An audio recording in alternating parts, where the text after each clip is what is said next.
Este programa es posible gracias al equipo conformado por Gitanjali Suárez, Inmaculada Sebastiano, Melanie Pieruzzi, Carlos Javier Virgües, Fernando Camacho y Giancarlos Caraballo, y a todo el equipo de operaciones radio y Mundo UR. También puedes seguir la transmisión en vivo en mundour.com. Y recuerda que nos puedes seguir en @mundourweb, @radioescuelaur y @rafaelarraiz en X y @rafael.arraiz en Instagram. Venezolanos ya está disponible en el canal de YouTube de Unión Radio Cultural.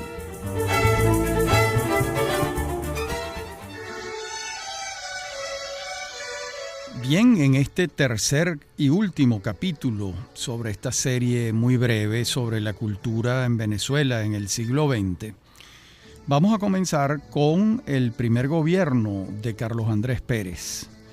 Recordemos que en ese gobierno hay unos recursos extraordinarios por la vía del aumento de los precios del petróleo. Cuando comienza el gobierno no se había estatizado el petróleo todavía.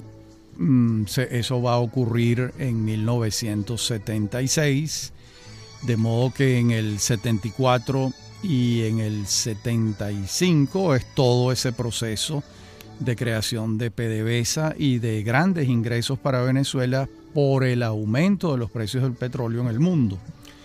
Y entonces Pérez pudo crear varias instituciones culturales importantes. Lo primero es que le encarga a Juan Lizcano la presidencia de una comisión que tenía por objeto la creación de un organismo que sustituyese al INCIBA. Lizcano adelanta la tarea exitosamente y se crea el CONAC, Consejo Nacional de la Cultura, y empieza a funcionar en 1975. Cuando el propio presidente Pérez pensaba que Lizcano iba a aceptar la presidencia del instituto que se había creado, Lizcano dijo que no, que esas no eran sus tareas, y Pérez designa a Luis García Morales, al poeta García Morales. Pero no fue esa la única institución cultural que creó el gobierno de Pérez.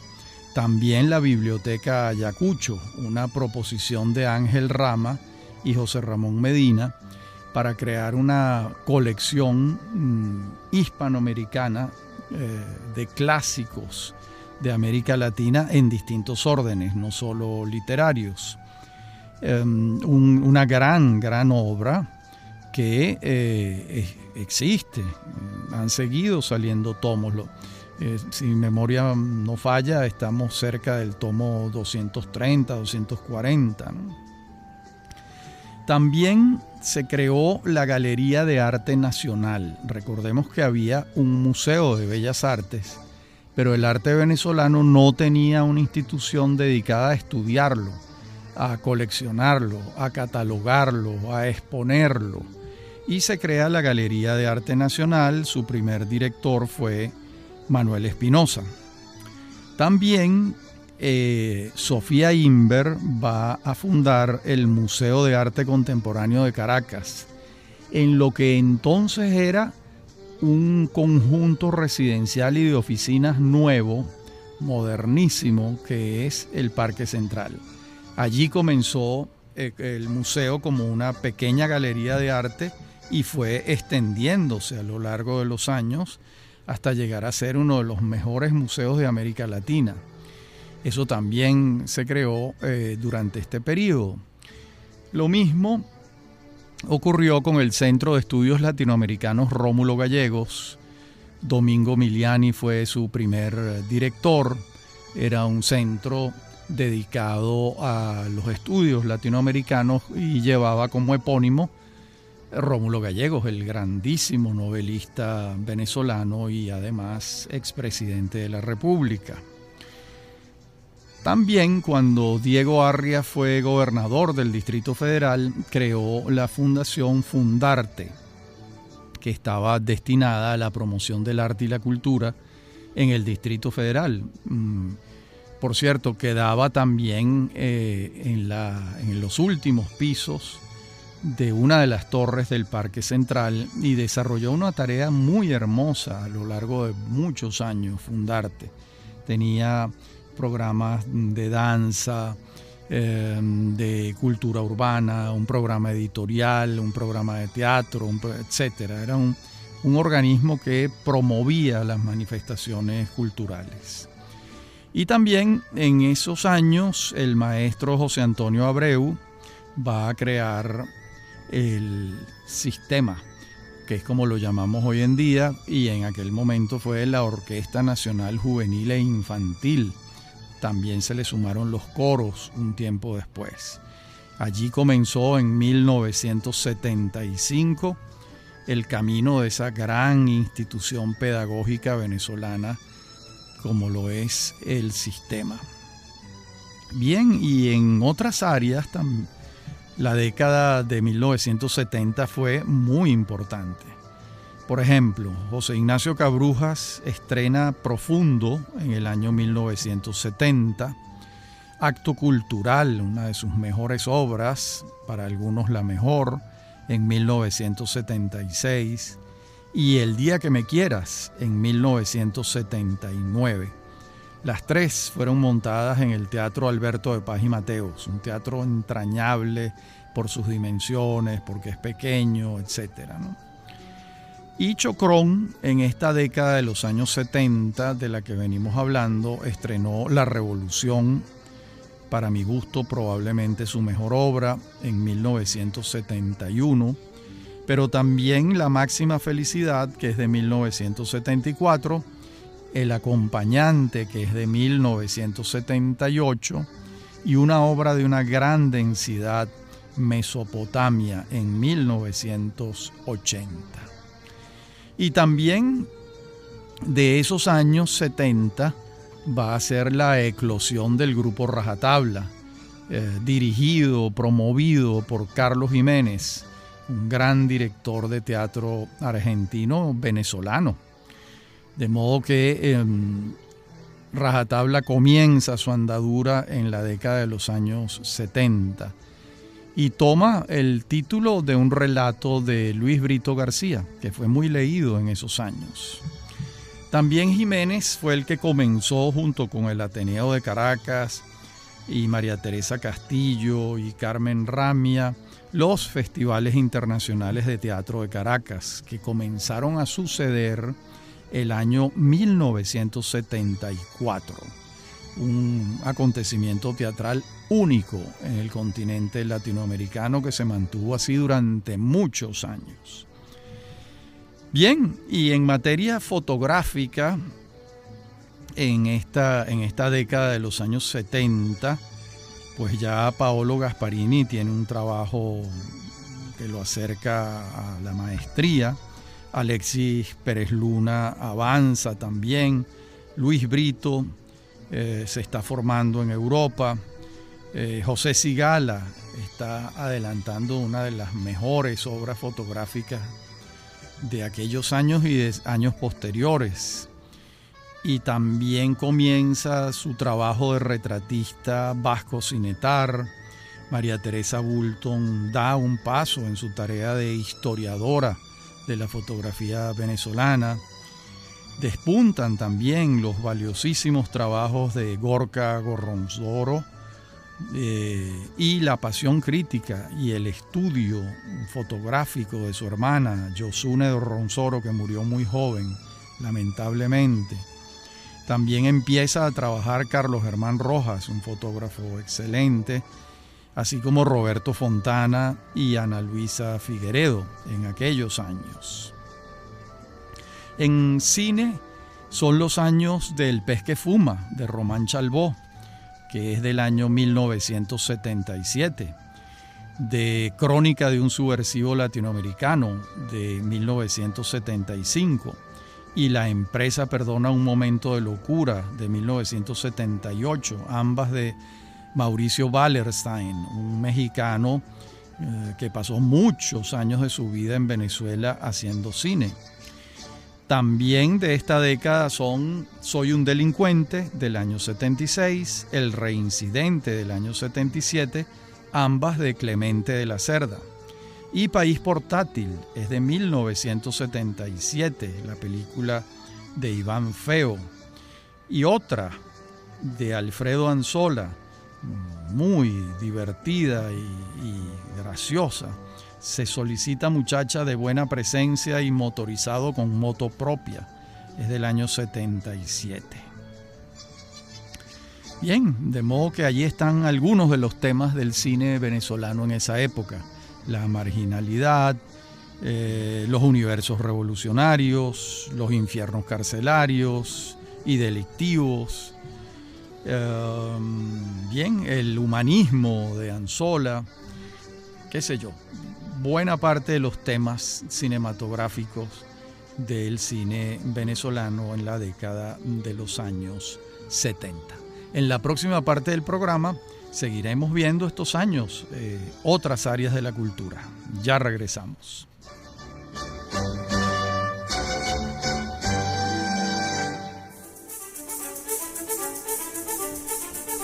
En breve continúa Venezolanos. Somos Unión Radio Cultural.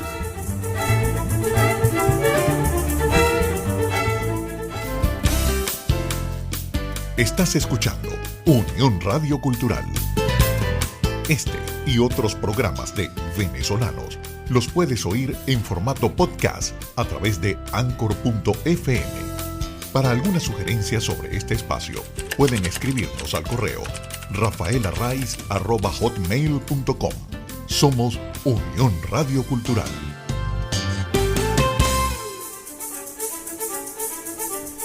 Estamos de regreso con Venezolanos. Somos Unión Radio Cultural.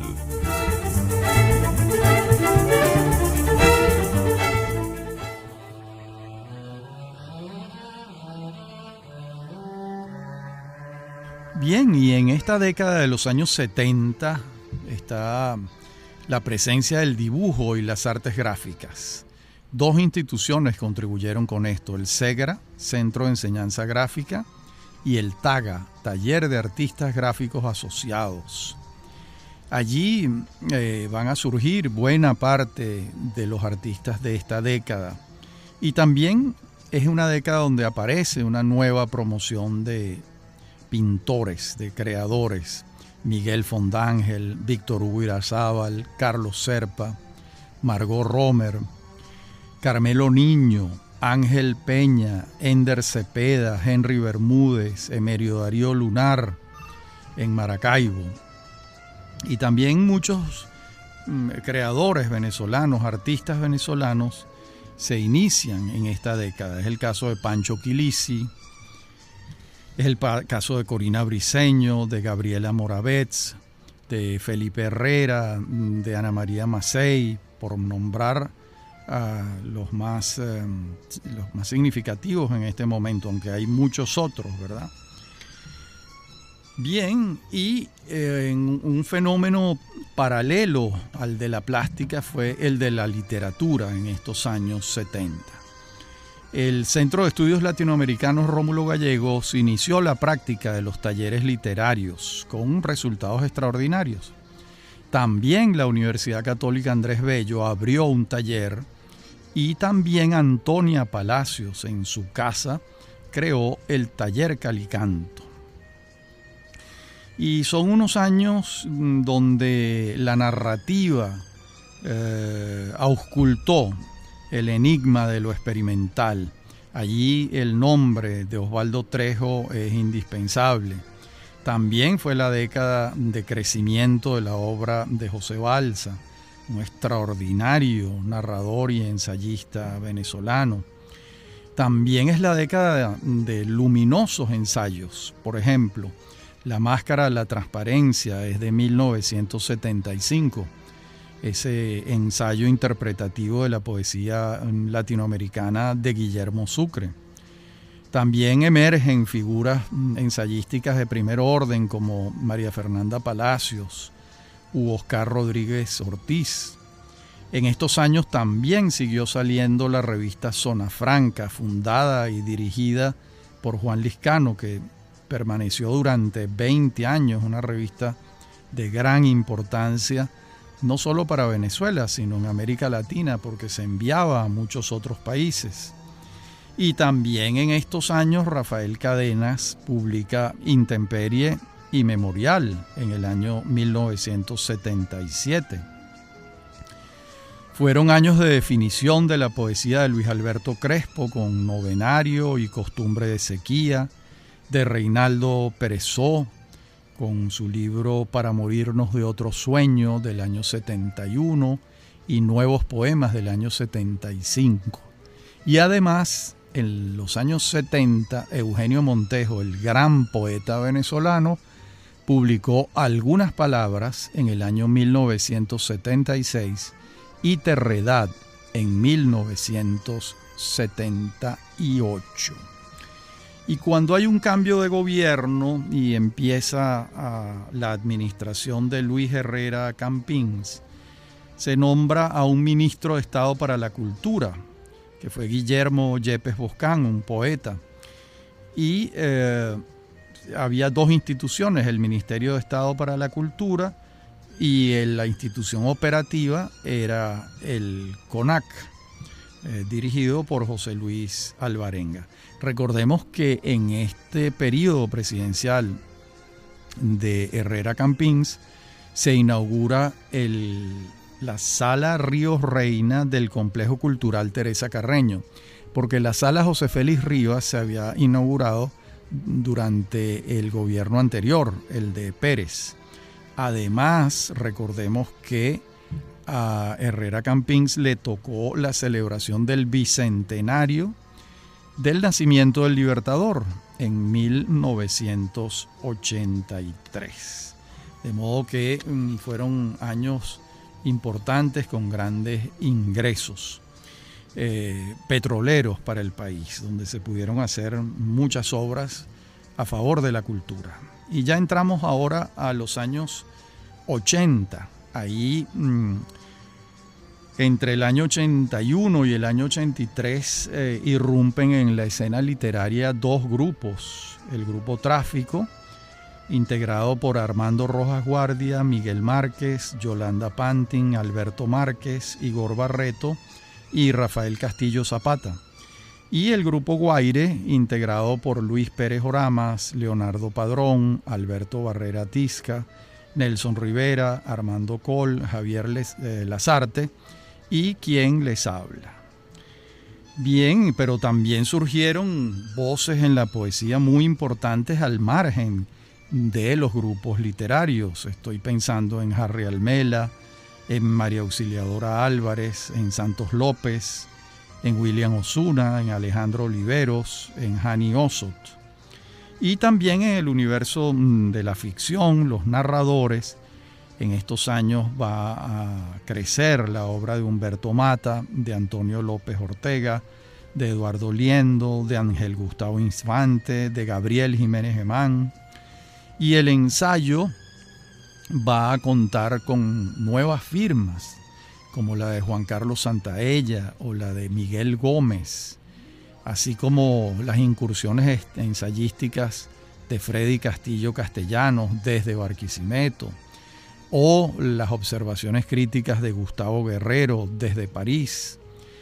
Bueno, entonces en los años 80 el panorama literario se enriquece particularmente. Surgen también otras voces, como un conjunto importante de voces femeninas a mediados de la década de los años 80, que es un movimiento que lo juzgo muy importante. Ahí estaban Patricia Guzmán, Alicia Torres, Sonia Chocrón, María Isabel Novillo, Laura Craco, Verónica Jafé, Marta Kornblit y otras, Blanca Estreponi, Eda Armas ya había publicado sus primeros libros, de modo que también va a ser importante ese fenómeno de la aparición al mismo tiempo de un conjunto grande y muy valioso de voces femeninas.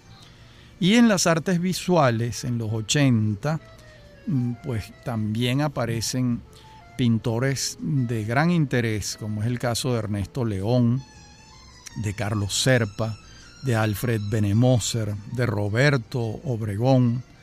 Y en esos años hay una eclosión de galerías privadas. La ya vieja y consolidada Galería Mendoza, pero también aparecen los espacios cálidos en el edificio del Ateneo de Caracas, la Galería Sotavento, y todo esto fue abonando el terreno para que se creara la Feria Internacional del Arte de Caracas, que tuvo momentos extraordinarios. Llegó a ser una feria de primer orden en toda América Latina. Bueno, y entonces también en el universo museístico, en los años 80, van a sumarse a las instituciones ya existentes otras. Las existentes, pues la Galería de Arte Nacional, el Museo de Bellas Artes, el Museo de Arte Contemporáneo de Caracas, pero surge el Museo Alejandro Otero en La Rinconada, una obra arquitectónica de Pedro Mendoza, y el Museo Jacobo Borges en Catia. La casa donde vivió Arturo Michelena se convirtió en un museo, el Museo Arturo Michelena.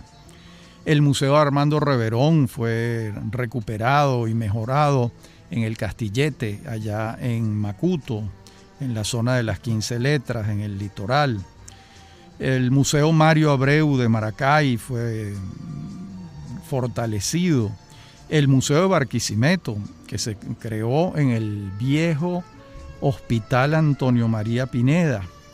El Centro de Arte Elía Bermúdez de Maracaibo, que se creó en un edificio bellísimo donde quedaba el Mercado Popular de Maracaibo a orillas del lago. El Centro Cultural Consolidado abrió sus puertas como un aporte de la empresa privada al mundo cultural, en particular a las artes plásticas, ¿no? Y en estos años 80 pues fue consolidándose el sistema de orquestas por muchos motivos. También en los años 80, entre el 89 y el 94, el ministro de Estado para la Cultura fue el maestro José Antonio Abreu, que se empeñó en institucionalizar todos los museos bajo la figura jurídica de Fundación de Estado. Bien, y ese paso de Abreu por el aparato cultural del Estado, con el apoyo del presidente Pérez y con el apoyo del presidente Velázquez, fue muy importante. Hubo una consolidación del sector cultural, una modernización de la gerencia cultural. También se sentaron las bases para el Teatro Nacional Juvenil, emulando de alguna manera lo que había hecho Abreu con las orquestas. Allí empujaron con fuerza Carlos Jiménez, Pilar Romero. Se consolidaron grupos de teatro emergentes como Teja, como la Sociedad Dramática de Maracaibo, como el Grupo Actoral 80, como la Compañía Nacional de Teatro, y empiezan a aparecer nombres que hoy en día son ya veteranos del teatro, como Javier Vidal, José Simón Escalona, Enrique León, Juan Carlos Gené. Bueno, Isaac Chocrón ya venía de antes, ¿no? Y también en los años 80 hubo un relanzamiento de Monteávil Editores. Eso pudo hacerse por el apoyo del maestro Abreu. Yo estuve al frente de ese proceso entre 1989 y 1994. En la próxima parte del programa seguiremos viendo los hechos más recientes en el mundo de la cultura. Ya regresamos.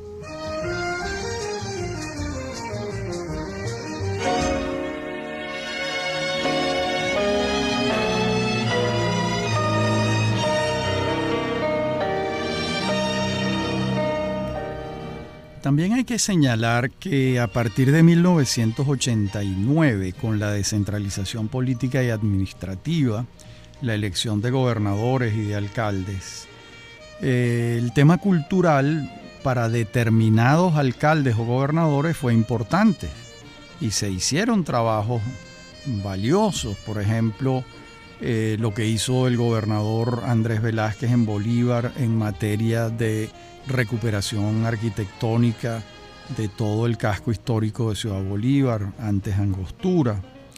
Lo que hizo Jesús Rondón Nucete en Mérida, donde se construyeron varios centros culturales significativos, grandes, bien hechos. De modo que eso fue muy, muy valioso. Eso favoreció esa descentralización, la creación de algunos organismos y la construcción de algunos espacios culturales en distintos lugares del país. Señalo porque me parece notable lo hecho en el estado Bolívar y en el estado Mérida. Y la arquitectura en esos años también fue alcanzando una mayor atención por parte de los museos nacionales, de los periódicos. Se creó una curaduría de arquitectura en la Galería de Arte Nacional, que la coordinó William Niño Araque. Se hicieron exposiciones importantes de arquitectos venezolanos, por ejemplo, una exposición de Tomás Sanabria, de José Miguel Galia, de Jesús Tenreiro, de Jimmy Alcock, de Martín Vegas, de Carlos Gómez de Llarena, por supuesto, de Villanueva. Todos estos arquitectos, a algunos se le hicieron exposiciones y a otros no, pero sus obras comenzaron a ser estudiadas de manera más ordenada y sistemática.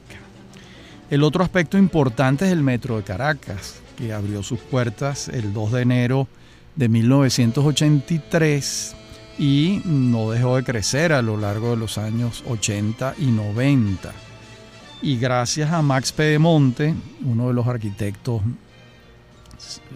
fundamentales del metro, las estaciones han tenido obras de arte. Se ha incorporado el arte tanto a las estaciones a nivel superficial como las estaciones subterráneas, de modo que eso fue muy, muy importante.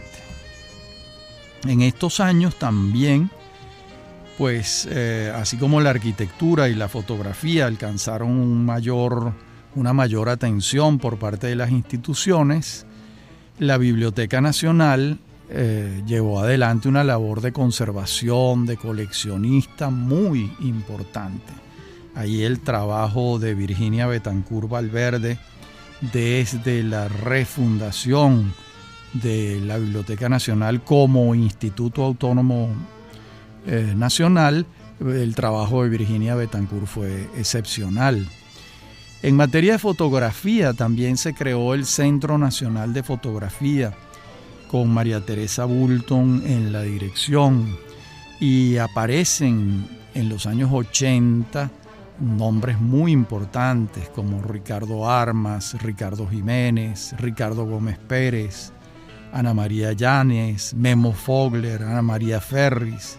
Son algunos de los que forman parte de ese conjunto de profesionales de la fotografía en el país. Y también se creó el Centro Nacional de Cinematografía, CENAC, y el primer director fue el periodista y crítico de cine Sergio Dávar.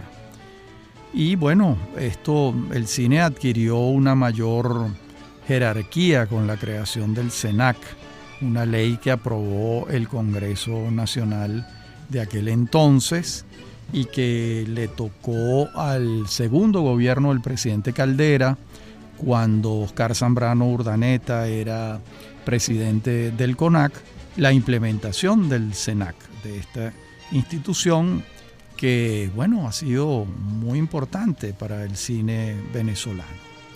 Claro, ya en estos años 80 y principios de los 90, los nombres de cineastas como Fina Torres, Diego Rísquez, Carlos Oteiza, Oscar Lucien, Marilda Vera, Luis Alberto Lamata, Solveig Hogestein, Gustavo Balsa, Alberto Arbelo, Telman Urgüelles, Carlos Aspurua y José Ramón Novoa, ya esos nombres estaban muy asentados porque tenían una obra que ya iba avanzando. Y en paralelo, pues el movimiento orquestal venezolano, que ya hemos señalado que ha sido asombroso, y la aparición de grandes directores en aquellos años, como es el caso de Eduardo Marturet, que dirigió la Orquesta Sinfónica Venezuela mucho tiempo, también algunas de las orquestas del Sistema de Orquestas Nacionales Juveniles e Infantiles, el nombre de Carlos Riazuelo como un gran director, Alfredo Rugeles, Rodolfo Saglimbeni, Pablo Castellanos, y también compositores, que esto es muy importante, ¿no?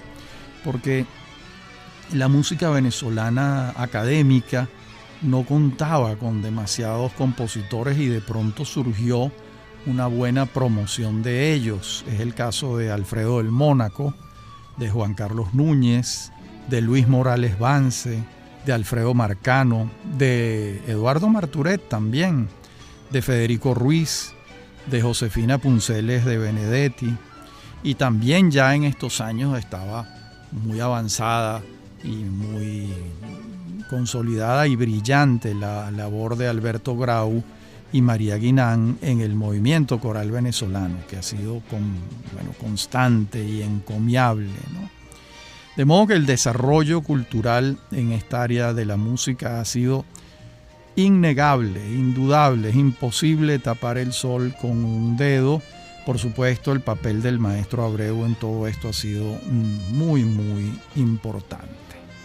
De modo que nos vamos acercando al final del siglo XX. En esos tres últimos gobiernos, el de Pérez de 1989 al 93, el de Velázquez del 93 al 94, el de Caldera del 94 al 99, donde el Estado ya más maduro apoyó con mayor consistencia la actividad cultural, pero también lo hizo porque la propia actividad cultural estaba ya más madura. Esto no ocurría así en los años 50 en Venezuela, o en los años 40 o en los años 60. Por darles un solo ejemplo, hoy en día el sistema de orquestas tiene 440 núcleos. Cuando el maestro Abreu crea el sistema de orquestas en 1975, en Venezuela había 2 orquestas. O sea, el crecimiento ha sido muy, muy grande. Pero no solo en la música, el teatro también comenzó a crecer mucho en estos años. La literatura, los centros de estudios literarios, la fotografía, la arquitectura, como venimos señalándolo, y la danza, con grupos importantes y bailarinas importantes, Belén Lobo, Ercilia López, el grupo Contradanza, las hermanas Urdaneta. De modo que también hubo un movimiento dancístico muy, muy valioso en estos años finales del siglo XX y el movimiento cultural venezolano.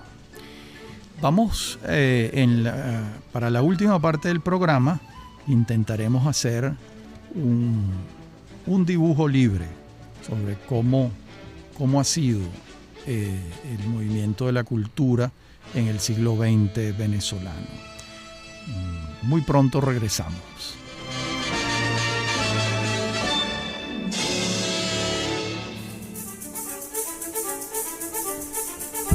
En breve continúa Venezolanos.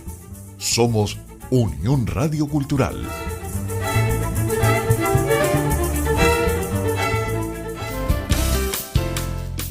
Estás escuchando Unión Radio Cultural. Este y otros programas de Venezolanos los puedes oír en formato podcast a través de Anchor.fm. Para alguna sugerencia sobre este espacio, pueden escribirnos al correo rafaelarraiz@hotmail.com. Somos Unión Radio Cultural.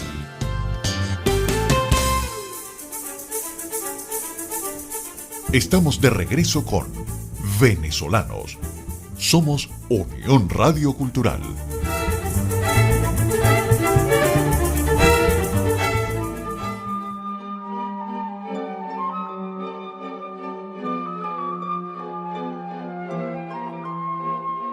Bueno, este viaje ha sido largo, aunque es una serie breve de 3 programas, pero hemos sobre todo mencionado las obras fundamentales en la medida de lo posible. No en todos los casos lo hemos podido hacer, tampoco pretendíamos hacerlo. Creemos que estos 3 programas son como una suerte de aperitivo para otros programas donde iremos indagando probablemente en cada una de las áreas, como en efecto lo hemos hecho en otras series. Ahí me recuerda al gran poema de Constantino Cavafy, traducido por Francisco Rivera, que se titula Ítaca. Dice Cavafy: cuando emprendas el viaje hacia Ítaca, ruega que sea largo el camino, lleno de aventuras, lleno de experiencias. Bueno, en todo caso es un resumen muy sucinto lo que he intentado hacer con las naturales limitaciones de tiempo. La verdad es que la riqueza de la vida creadora venezolana requiere un estudio más largo y pormenorizado, pero en esta primera oportunidad no tenía otra pretensión que esta, que como les digo, servir un aperitivo. Bien, y el desarrollo de la cultura a lo largo del siglo XX pasó por distintos ámbitos. Ámbitos donde la expresión cultural, la libertad de expresión estaba comprometida. Estoy pensando en la dictadura del general Gómez. Otros momentos donde hay una apertura y una eclosión de las fuerzas creadoras. Estoy pensando en el gobierno de López Contreras y en el de Medina Angarita. Otros momentos donde hay un repliegue otra vez de determinadas manifestaciones culturales. Y realmente a partir de 1959 hay una proyección cultural importante en Venezuela. No solo auspiciada por el Estado, porque ciertamente el Estado fue un factor muy importante para determinadas manifestaciones artísticas, sino también con el respaldo de la empresa privada. Por ejemplo, Venezuela tuvo uno de los mejores centros de estudios de diseño gráfico, que fue el Instituto de Diseño Hans Neumann. Hans Neumann, un empresario venezolano de origen checo, que creó ese instituto donde se formaron extraordinarios diseñadores gráficos, y eso todo era con el respaldo de la empresa privada. Ahí el Estado no estaba interviniendo, era un respaldo, era como un aporte de la empresa privada a la comunidad. Algo similar ocurrió durante muchos años con la Fundación Eugenio Mendoza, donde el maestro Pedro Graces y otros venezolanos impulsaron un programa de publicaciones importantísimos, aquellas biografías escolares y muchos otros libros. También la Fundación Eugenio Mendoza respaldó enfáticamente a la Galería Mendoza, esa emblemática galería caraqueña. De modo que estoy dando estos ejemplos para corroborar que no solo el Estado hizo sus aportes. La Fundación Polar, por ejemplo, hizo durante años el Diccionario de Historia de Venezuela, que eso es un monumento para todo el mundo, para los historiadores, para los interesados en Venezuela. Primero 2 ediciones impresas y ahora se consigue libremente en la red. Son aportes de gran valía, de gran importancia. Y estamos hablando de cultura, no estamos entrando en el ámbito propiamente educativo, porque allí tendríamos que nombrar la obra de Fe y Alegría, que por ejemplo en estos días está cumpliendo 70 años, esa iniciativa del padre Velas, que nace en Catia y que hoy en día está alrededor de 30 países del mundo, que es algo muy emocionante que han hecho la Compañía de Jesús, los jesuitas en Venezuela. Bien, pero volviendo a nuestro mundo cultural, pues también hay que señalar que hubo a lo largo de los años 80 y 90 un movimiento ateneístico importante, el Ateneo de Valencia, el Ateneo de Boconó. En los ateneos funcionaron los ateneos como centros culturales que reunían, concitaban cursos, charlas, conferencias, exposiciones, obras de teatro, galerías. Eso fue muy importante también.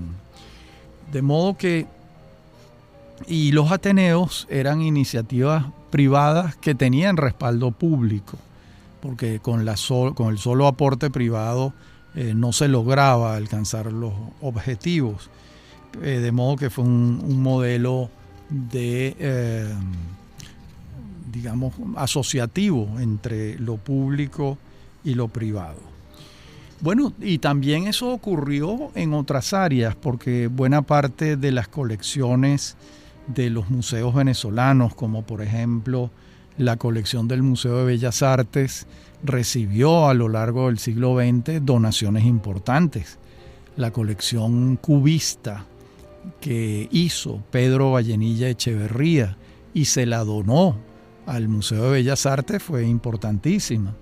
La colección de arte venezolano que hizo Miguel Otero Silva y se la donó a la Galería de Arte Nacional fue muy importante. Las donaciones de obras de Picasso que recibió el Museo de Arte Contemporáneo Sofía Inver de parte de la Fundación Polar, por citar un solo ejemplo, fueron también muy importantes. De modo que también hubo asociaciones muy valiosas entre lo público y lo privado, que así es como funcionan bien las cosas, porque se dan la mano el Estado y los nacionales y la nación interesada en determinados temas. También floreció la crítica. En la prensa de la época, con frecuencia diaria, había crítica de arquitectura, de literatura, de danza, de teatro, de música. Hubo grandes polémicas y también a lo largo de todo el siglo XX acompañaron a la cultura el papel literario del Nacional, el cuerpo C del Nacional dedicado a la cultura, las páginas culturales del Universal dirigidas por Sofía Inver y Carlos Rangel, el suplemento cultural de Últimas Noticias dirigido por Nelson Luis Martínez, el suplemento Bajo Palabra dirigido por Patricia Guzmán en el Diario de Caracas, la colección de libros de bolsillo que publicó el Diario de Caracas durante un tiempo prolongado. De modo que también ese movimiento cultural en el siglo XX fue acompañado por el ejercicio reflexivo, por el ejercicio crítico en estas instituciones que he señalado, pero también académicas, porque se creó la Escuela de Artes de la Universidad Central de Venezuela, dirigida por Isaac Chocrón durante mucho tiempo, dirigida por Inocente Palacios, que fue el promotor. De modo que la cultura fue atendida en Venezuela desde diferentes frentes y a lo largo de todo el país, con énfasis en determinadas manifestaciones artísticas. Por ejemplo, es innegable la vocación musical del Estado Lara, es algo fuera de serie, es algo realmente asombroso. Pero también es innegable la vocación pictórica del Estado Zulia, en particular Maracaibo. Y así es innegable la vocación literaria del Estado Mérida, con autores importantísimos y con la creación de la Bienal Mariano Picón Salas, que se sostuvo durante muchos años, 20 o más probablemente, coordinada por los entusiastas escritores de Mérida y la Universidad de los Andes con el apoyo del CONAC. De modo que cada zona de Venezuela también responde, en cada zona emergen unas manifestaciones artísticas, ni hablar de la música popular en Oriente, por ejemplo, lo que ha representado, o en el sur de Venezuela, lo que ha representado la música popular. No hemos hablado de artesanía, que también es abundantísima y que se promovió muchísimo, no solo en Venezuela, sino en el mundo. Estoy pensando en la colección Orinoco de la Fundación Cisneros, de Patricia Phelps de Cisneros y de Gustavo Cisneros, que viajó por el mundo muchos años enseñando el arte precolombino y el arte de los indígenas y aborígenes venezolanos. De modo que se hizo mucho durante el siglo XX en un país floreciente que sí, ciertamente, tenía el respaldo de la industria petrolera, que hubo recursos, pero que esos recursos se aprovecharon eficientemente en muchos casos, en otros no tanto. Y quedaron, por supuesto, deudas. Uno hubiera querido ver una televisión cultural mejor que la que tuvimos, aunque tuvimos un Canal 5 muy bueno, que fue sustituido por Vale TV, que es un canal muy bueno y un aporte a la cultura importante. Esto está ocurriendo ya a finales del siglo XX. Vale TV, si mi memoria no falla, debe ser del año 96 o 95, en el segundo gobierno de Rafael Caldera, pero es una muy buena televisión cultural que vino a sustituir al Canal 5, que también lo era. Bien, hasta aquí nuestro programa de hoy, el tercero y último. Este mapa, estos brochazos sobre la cultura en Venezuela a lo largo del siglo XX. Bien, hasta nuestro próximo encuentro. Como siempre, ha sido un placer hablar para ustedes.